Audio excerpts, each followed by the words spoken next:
Hello there YouTube, welcome to my new video. I am the Puppet Master. There are no strings on me. And as I said, there are no strings to me. But let's move on. This here is my newest video.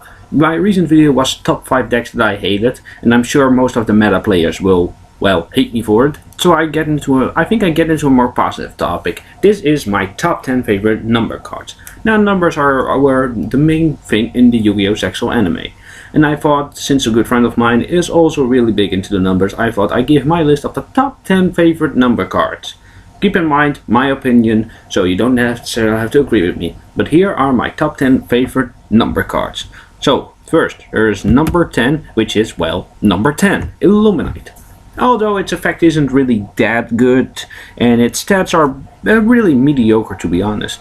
It's still one of a fun card, and I really like the design of Illuminate. I've always been kind of a fantasy geek and a medieval, well, I could almost say LARPer, but not really because I haven't never LARPed before in my life, but Illuminate is certainly one of my favorite cards, and if there's ever a monster that I would want to cosplay as, it would probably be Illuminate. Yeah, okay, it would be hard as fuck, but it's definitely worth it. Either way, Illuminate might not be the best, but certainly he is one of my favorite, and he just looks so damn cool.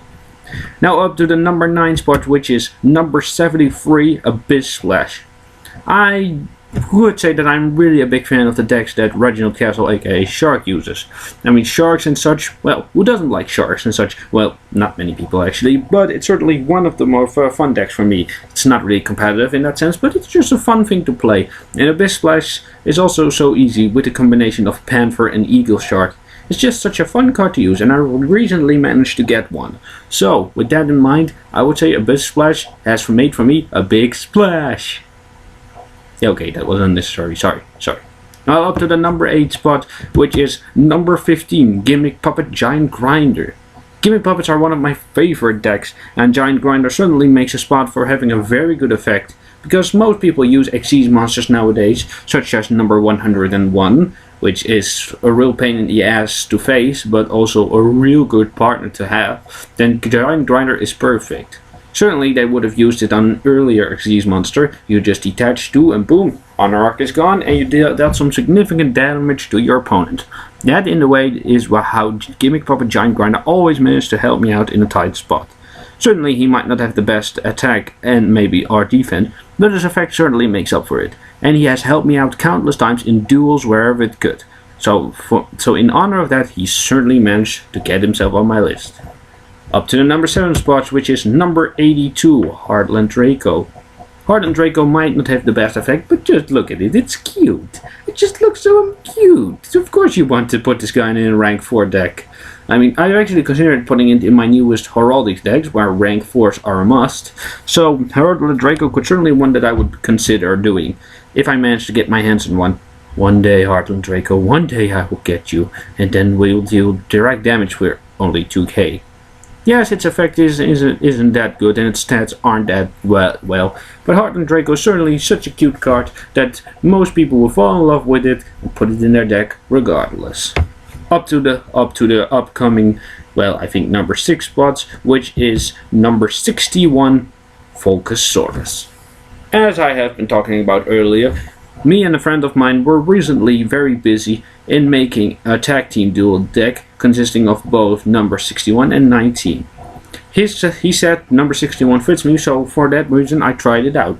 And oh man, this beast is a boss.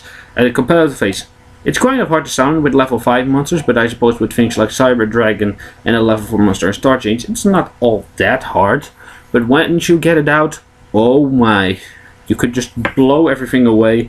And then if my tag team partner has Freezadon on the field, then I can just buy his overlay units from them and use it for myself. It's amazing, it's wonderful, it's great. Volcasaurus is really a must-have in a deck where you can play rank 5s. And I advise you, this guy has helped me out in countering because it's just a destructive power to face. And oh my, would you face it at great power. So now on to the number 5 slot, which is another one of my current favorite from my favorites deck, which is number 88, Gimmick Puppet of Leo.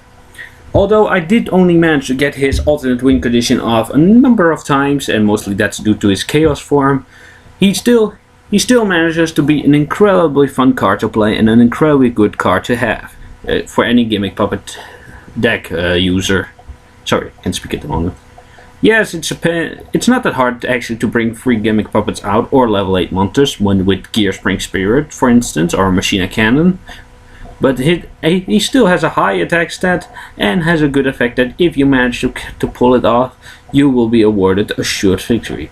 And certainly if your opponent doesn't have that good of a field or hand in order to get rid of Leo in time, then they're basically all they can do is be a sitting duck until you eventually win by using Leo's alternate win condition.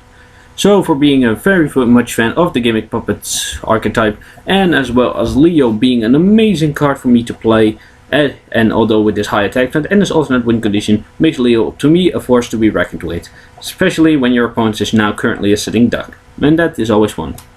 And now at the number 4 spot is a card that I as a Heraldic player cannot resist to use, and basically any rank 4 duelist wouldn't be able to resist. It's of course number 101, Silent Honor Arc.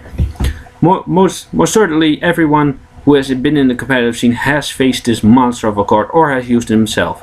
And I have to say, it's a pain in the ass to face, definitely. It can turn your entire game upside down with just 2 little level 4 monsters. Especially in my deck, which consists mostly only of level 4 monsters and rank 4s, Silent Honor Arc is managed to be a great partner of mine and a great enemy as well. I managed to borrow. I don't have a Silent Honor Arc myself, but last week at my local tournament, I managed to borrow one from a friend, so to use in the tournament. And believe me, he wrecked house when I managed to summon it out.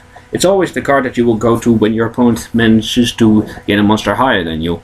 You just detach 2 and boom, gone. And if you have rank up cards, you can make the great Silent Honor Dark. So Silent Honor Arc will always hold a special place in my heart as one card that I managed to despise going up against, but love having on my team. Up to the number 3 spot is a card that might come as a little odd, but I certainly love them, both in design and special ability. It's number 33, Chronomaly Machu-Mech. I love the design of Machu-Mech, it's basically a giant floating city, and of course not because of its ability, which it deals damage when the attack point of your opponent's monster changes. And not only will it be dealt in damage to your opponent, but this card will gain the damage that it took as attack points, making Machu-Mech almost an unstoppable force unless your opponent has something like Deep Prison, Mirror Force, or a basic Fisher or Raigeki. But then again, maybe you can provide it with Anti-Raigeki or something, I don't know. Either way, the concept of Machu-Mech is just so amazing, and its effect is so long-lasting and dangerous that I would consider playing Chronomalies if I had the right cards to do it.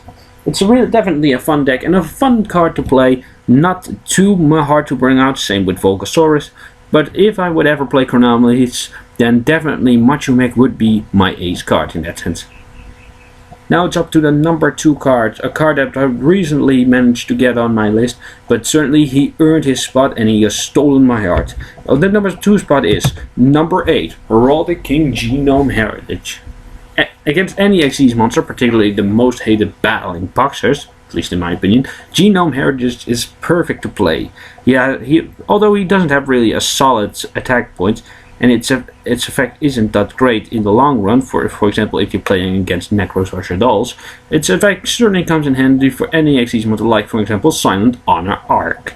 Plus it doesn't have to detach Xyz material to use its effect. Although it might be a little underrated, I as a Heraldic duelist have fallen in love with this card, and it's currently my number 1 ace, and I won't have it any other way. Genome Heritage, despite what people may say, I still love you.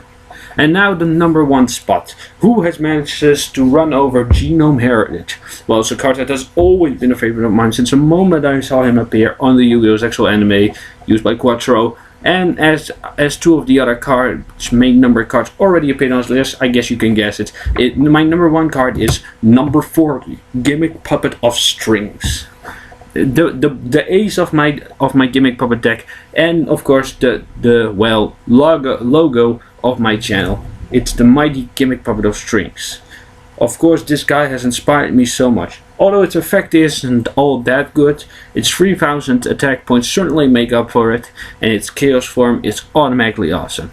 So for inspiring this channel, and for inspiring me to go on and play the decks that I love, number 40 Gimmick Puppet of Strings will always be my number one favorite number card, and I will always be thankful for it. So that was my list. Tell me, what are your favorite number cards? Let me know in the comments down below, or in a video response to this, or link me to your videos of your favorite Yu-Gi-Oh cards or number cards. I would love to hear it. So thank you all for watching this video, and remember, there are no strings on me, so there are certainly no strings on you.